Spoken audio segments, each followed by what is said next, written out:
सलाम, नमस्ते, सत श्री अकाल। मैं हूं रजा और आप देख रहे हैं रजा ग्राफी का इंटरनेशनल प्राइम टाइम, जिसके अंदर सारी दुनिया की बड़ी बड़ी खबरें आसान जबान में और बहुत ही सिंपल और कम वक्त में आपको बता देता हूं और आप लोगों को समझ में भी आ जाती है और आप लोगों की दुआएं भी बहुत सारी हमको मिलती है। अब इस रिपोर्ट की सबसे बड़ी खबर और पहली बड़ी खबर आपको बता रहे हैं हम।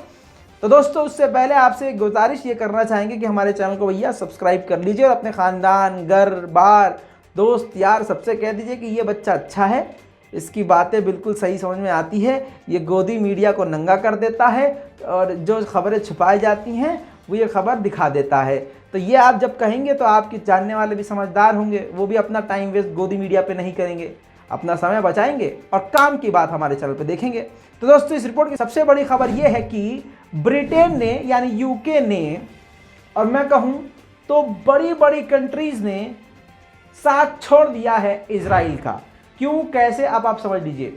यूके ने ऐलान किया है कि वेस्टर्न कंट्रीज को बचाने के लिए रॉकेट और मिसाइल से, किसकी, ईरान की रॉकेट बैलिस्टिक मिसाइल से बचाने के लिए डिफेंस सिस्टम वेस्टर्न कंट्रीज के लिए ब्रिटेन करेगा उन कंट्रीज के साथ मिलकर। यानी यूरोप तक नहीं पहुंचेगा ईरान का मिसाइल, इसकी तैयारी ब्रिटेन ने शुरू कर दी है यूरोपीय कंट्रियों के साथ मिलकर। लेकिन आपको बता दूं कि सबकी सेफ्टी तो करने के लिए तैयार हो गया ब्रिटेन, और ब्रिटेन और अमेरिका तो भाई सबसे बेहतरीन दोस्त इजराइल के हैं, लेकिन इजराइल को इन्होंने शामिल नहीं किया है। अब आपको बता दूं कि झटका क्यों है। यानी इजराइल को ही सबसे ज्यादा डर है ईरान की मिसाइल और ईरान के रॉकेट्स का, सबसे ज्यादा डर इजराइल को है। लेकिन हो क्या रहा है, वेस्टर्न यूरोपीय कंट्रीज ने अपने आप को बचाने के लिए तैयारी शुरू कर दी है, लेकिन इजराइल का साथ छोड़ दिया है।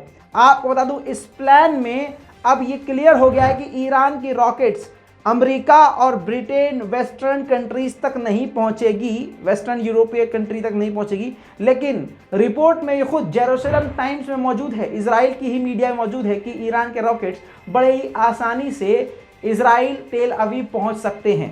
इसी वजह से अब ये बात क्लियर हो गई है कि अब दुनिया ने इजराइल को भी किनारे छोड़ दिया है। अब आप समझ लीजिए, ईरान की बड़ी कामयाबी इस प्रकार से समझिए कि इतनी पाबंदियों के बावजूद आज ईरान की न्यूक्लियर डील बिल्कुल क्लोज हो चुकी है, यानी बहुत करीब पहुंच चुका है ईरान।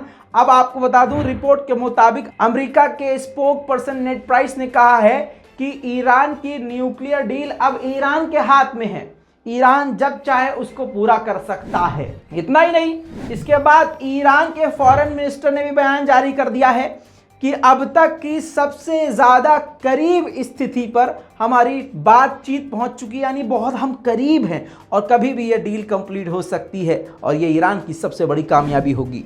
आपको बता दूं कि ईरान ने मजबूती दिखाते हुए एक बार फिर से धमकी दे डाली है इजराइल को।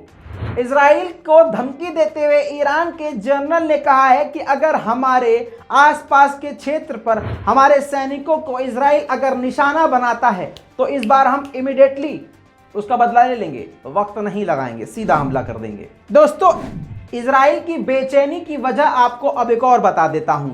आपको याद है कि अमेरिका ने ऐलान किया था और अमेरिकी एजेंसियों के द्वारा यह बात सामने आई, अब वो दुनिया के सामने क्लियर कट हो चुकी, क्योंकि इजराइल भी इस पर आपत्ति जता चुका है कि अमेरिका ने ये फैसला लिया है कि अब ईरान की IRGC को, यानी जिस फोर्स को डोनाल्ड ट्रंप के दौर में बैन कर दिया गया था, ब्लैकलिस्ट करके टेररिस्ट लिस्ट में डाल दिया था बाइडेन प्रशासन, अब IRGC को, ईरान की फौज को उस ब्लैकलिस्ट यानी टेररिस्ट लिस्ट से निकालने का फैसला कर चुकी है। इससे इजराइल को सबसे तगड़ा झटका लगा है। आपको बता दूं कि कतर में अमेरिका की सबसे ज्यादा सेना है, सबसे ज्यादा सैनिक कतर दोहा में है। अब उसी कतर और दोहा के अंदर डिफेंस शो चल रहा था जिसमें कई देशों ने भाग लिया। उसी डिफेंस शो में ईरान ने भी भाग लिया और यह इतिहास में पहली बार हुआ कि ईरान ने वहां पर अपने हथियार रखे। आपकी स्क्रीन पर देखिए वो कुछ खास तस्वीरें जिसमें ईरान ने अपना जबरदस्त फाइटर जेट का मॉडल दिखाया। इसके अलावा ईरान ने सबमरीन युद्धपोत दिखाया। इसके अलावा ईरान ने सबसे खतरनाक अपना डिफेंस सिस्टम भी वहां पर मॉडल उसका दिखाया। इसके अलावा ईरान ने एडवांस AI से लेस मशीन गन भी दुनिया के सामने रखी। इसके अलावा ईरान ने अपनी मिसाइल्स भी कतर के इस एग्जीबिशन में रख डाली। दोस्तों, इस बात से ये बात क्लियर हो चुकी है कि ईरान अब ज़बरदस्ती दुश्मन के हर छेद में घुसने को तैयार हो गया है। दोस्तों, दूसरी तरफ एक बड़ी खबर आपको बता दूं, सऊदी अरब ने कहा है कि अगर पेट्रोल के दाम बढ़ते हैं और हमारे जो एक्सपोर्ट तेल के कम होते हैं, प्रोडक्शन कम होते हैं, उसमें हमारी कोई गलती नहीं है, हूथीज़ की गलती है, क्योंकि यमन के हूथीज़ लगातार सऊदी अरब पर हमले कर रहे हैं। इतना ही नहीं, सऊदी अरब ने एक कदम आगे बढ़कर ईरान पर बड़ा इल्ज़ाम लगाया है।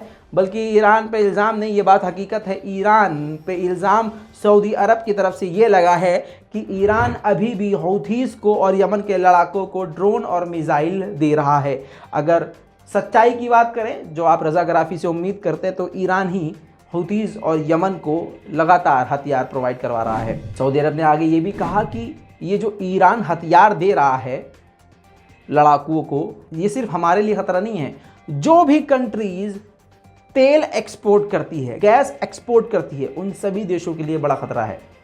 हालांकि ये थोड़ा ज़्यादा बोल दिया, लेकिन ईरान तो दे ही रहा है हथियार, ये बात हकीकत है। दोस्तों, सीरिया के प्रेसिडेंट बशर अल असद ने इजराइल के बारे में बहुत बड़ा खुलासा किया है। आप जानते हैं कि इजराइल ने फ़िलिस्तीन पर कब्जा किया हुआ है। इजराइल कोई मुल्क नहीं था, फ़िलिस्तीन पर ज़बरदस्ती पैर जमा कर, अपने हाथ पैर बिछाकर फैल चुका है।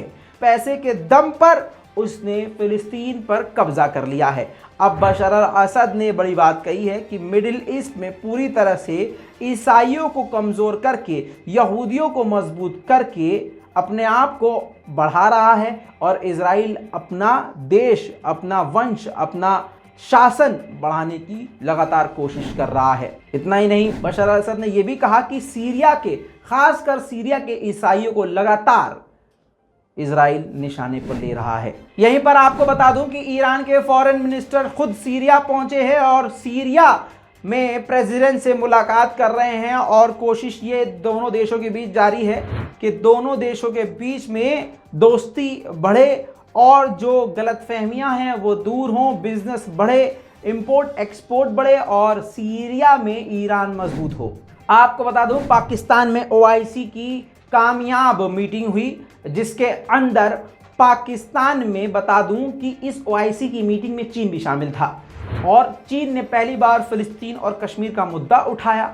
और आपको अगली बात बता दूं कि चीन ने कहा कि उसे मुस्लिमों से और मुस्लिम कंट्रीज से कोई बैर नहीं है। हमने 54 मुस्लिम कंट्रीज से $400 बिलियन की ऑलरेडी डील करी हुई है और भी हम इन्वेस्टमेंट करने के लिए तैयार हैं। इतना ही नहीं, 600 प्रोजेक्ट्स हमारे मुस्लिम वर्ल्ड में चल रहे हैं, ऐसा चीन के विदेश मंत्री ने OIC की मीटिंग में कहा।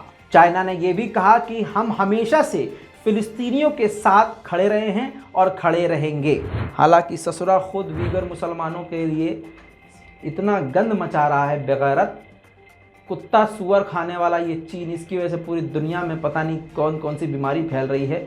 यहाँ मुसलमानों का हमदर्द बना है और वीगर मुसलमानों पर खुद ही जुल्म करता है। खैर, ये भी दोगली चाल है।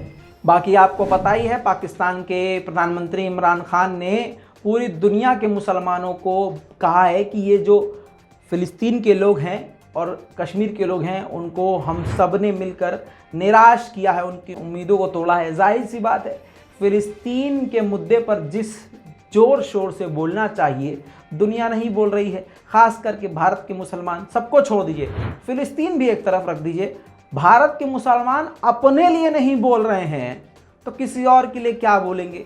अरे भारत के मुसलमान अपने पड़ोसी के लिए नहीं बोल रहे हैं तो दूसरे के लिए क्या बोलेंगे। अरे भारत के मुसलमान कर्नाटक में हो रहे हिजाब मैटर पर खामोश बैठे हैं, खाली कर्नाटक और अलीगढ़ 2-3 जगह ही प्रदर्शन हो रहे हैं।